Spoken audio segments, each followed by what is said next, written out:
اور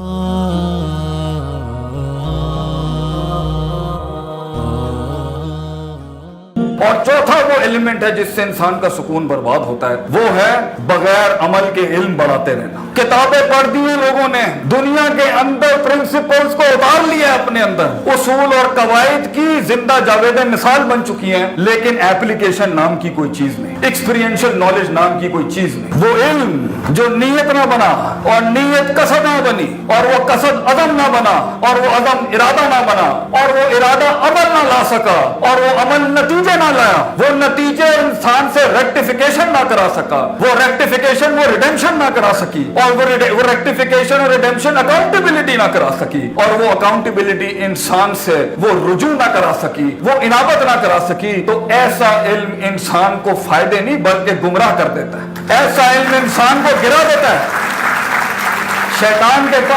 شیطان کے پاس آسمانوں کے اصول کم نہیں ہوں گے، شیطان کے پاس آدم علیہ السلام کے وجود سے پہلے اللہ کا دیا ہوا کم نہیں تھا، اور علم بھی کم نہیں تھا، اور فرشتوں کے پاس بھی کم نہیں تھا، لیکن ان کے پاس یہ ایلیمنٹ تھا۔ وہ کہتے تھے سبحانک لا علم لنا الا ما علمتنا، اللہ جو دیا تو نے علم دیا۔ اس کے علم نے وہ تزکیہ، وہ گرائنڈنگ، وہ پروسیسنگ، وہ سیلف آڈٹ، وہ سیلف آگمنٹیشن نہیں اپنائی، وہ پروسیس نہیں اپنایا، سبمیشن کا، ڈیلیورنس کا، پرفارمنس کا، نتائج کا۔ آپ دیکھ لیں اس نے ابا واستکبرا، کائنات کی سب سے بڑی حقیقت کا انکار کر دیا۔ تو اس لیے too much of information and too much of knowledge before time will be a fitna for you، یہ بھی آپ کے سکون کو چین سے نہیں بیٹھنے دے۔ ہر چیز پڑھنے کی نہیں ہوتی بچوں، ہر وقت ہر چیز پڑھنے کی نہیں ہوتی۔ ہر علم کا ایک مقام ہوتا ہے، ایک وقت ہوتا ہے، ایک اس کے حالات ہوتے ہیں پڑھنے کے تبھی، اور اس علم کو ایکسپیرینس کے ساتھ یقین کی صورتحال ملتی ہے۔ تو بہت سا علم جو اندر تمہارے چل رہا ہوگا نا ابھی، جو ہمارے یہاں سوشل میڈیا کا دور ہے،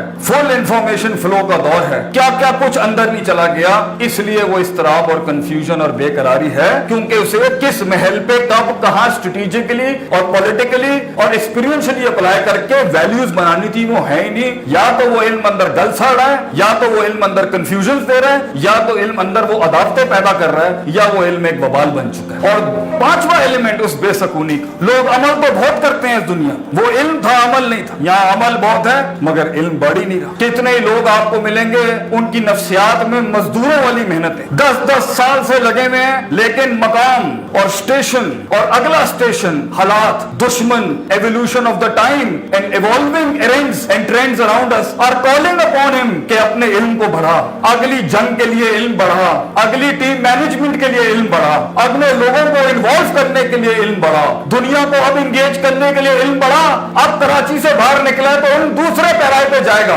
اب پاکستان سے باہر نکلے تو دوسرے طریقے سے ڈیل ہوگی، رات کے کام کے اندر ہو یا دن کے کام کے اندر ہو، میکینیکل ڈپارٹمنٹ کا ہو یا الیکٹریکل ڈپارٹمنٹ کا ہو، میکاٹرونکس کا ہو یا نیوکلیئر کا ہو، فزسٹ ہو یا کیمسٹ ہو، ہر فیلڈ میں، ہر فیسٹ میں، باپ ہو، دوست ہو، رشتے ہو، ان سب کاموں کے اندر ڈائنامکس ڈیفرنٹ ہوتی ہیں، پیرا ڈائنامکس ڈیفرنٹ ہوتی ہیں۔ ہر طریقے کو، ہر کسی کو ایک لاٹھی سے نہیں چلاتے بچوں، ہر جگہ کے اوپر محل ڈیفرنٹ ہوتا ہے، وضع ڈیفرنٹ ہوتی ہے، قطع ڈیفرنٹ ہوتی ہے، انقطاع بھی ڈیفرنٹ ہوتا ہے، ارتفاع بھی ڈیفرنٹ ہوتا ہے۔ تو علم نہیں ہے ان کے پاس، اور جب 10 سالوں کے بعد وہ ایمبیگوٹی کریٹ ہوتی ہے، جب وہ اضطراب کریٹ ہوتا ہے، اور آگے کی دیوار جب گر نہیں رہی ہوتی، دشمن دوست بن نہیں رہے ہوتے، دوست سجن بن نہیں رہے ہوتے، لوگ امام مان نہیں رہے ہوتے ہیں، قیادتیں جنم لے نہیں رہی ہوتی، تو پھر شک پیدا ہوتا ہے، اور پھر وہ پہنچ ہی چکا ہونے والا ہوتا ہے، تھوڑے سے اپنے علم کو منور کرنا ہوتا ہے اور بڑے بڑے مقاموں سے وہ گر جاتا ہے۔ تو 6 سال 4 سال 4 مہینے یا 4 دن کے اسٹیشن کے اندر بھی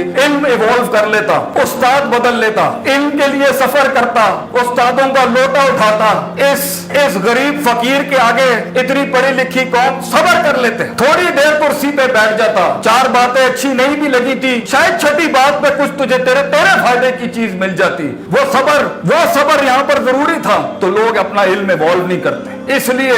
مقام بدلے گا، علم ایوالو کرنا پڑے گا، مقام بدلے گا، مقام بڑھے گا، پریشر بڑھیں گے، علم بھی بڑا چاہیے ہوگا۔ تو کچھ لوگوں بے سکونی اس لیے ہوگی کیونکہ کوششیں تو بہت ہیں، کاوشیں تو بہت ہیں، مگر علم نہیں ہے۔ علم ہے تو یقین کی حد تک کا نہیں ہے، یقین ہے تو حق الیقین نہیں ہے، کیونکہ سرٹنٹی بھی محض صرف فریزز اور فریزولوجی اور تھریٹکس کا نام نہیں ہوتی، اس کو کتابی شکل سے کلیجے میں اتارنا پڑتا ہے، پھر اس پہ تفکر کرنا پڑتا ہے، پھر اس کو اپلائی کرنا پڑتا ہے، پھر فیلئر نصیب ہوتا ہے۔ تو وہ علم جس کو شکست نصیب نہیں ہوئی وہ کندن کیسے بنے گا؟ وہ علم جس کو وہ ہار نصیب نہیں ہوئی وہ چٹان کیسے بنے گا؟ وہ علم وہ یقین کیسے بنے گا جس نے فیلئر کا سامنا نہیں کیا؟ اور میں اور تم شکست سے گھبرا گئے بچوں، ہم ہار سے گھبرا گئے۔ یہاں پر یہ تو چلے تھے تجھے اونچا اڑانے کے لیے، یہ تو چلی تھی تجھے کچھ مقام پہ پہنچانے کے لیے، کیونکہ جن ایسپیکٹ سے تو آیا ہے، جن فیسٹ سے تو آیا ہے، جن حالات سے تو آیا ہے، بہت سی چیزیں میچور ہو گئی تھی مگر بہت سی نہیں ہوئی ہوں گی۔ اس مقام پر جو تجھے ریسورس چاہیے جیتنے کے لیے، وہ ریسورس اللہ نے اگر تجھے دینا ہے، وہ ریسورس تجھے دینا ہے تو تھوڑی تکلیف تو تجھے دینی پڑے گی بیٹا، تھوڑی گرائنڈنگ تیری کرنی پڑے گی، تھوڑا تجھے تکلیف میں ڈالے گا اللہ۔ گھبرا مت، ڈر مت، اکیلا ہی ہوتا ہے، اس لمحے میں اکیلا ہوتا ہے انسان۔ گھبرا مت بیٹا، میں تجھے بتاؤں گا، آخری نقطہ میرا یہی ہوگا،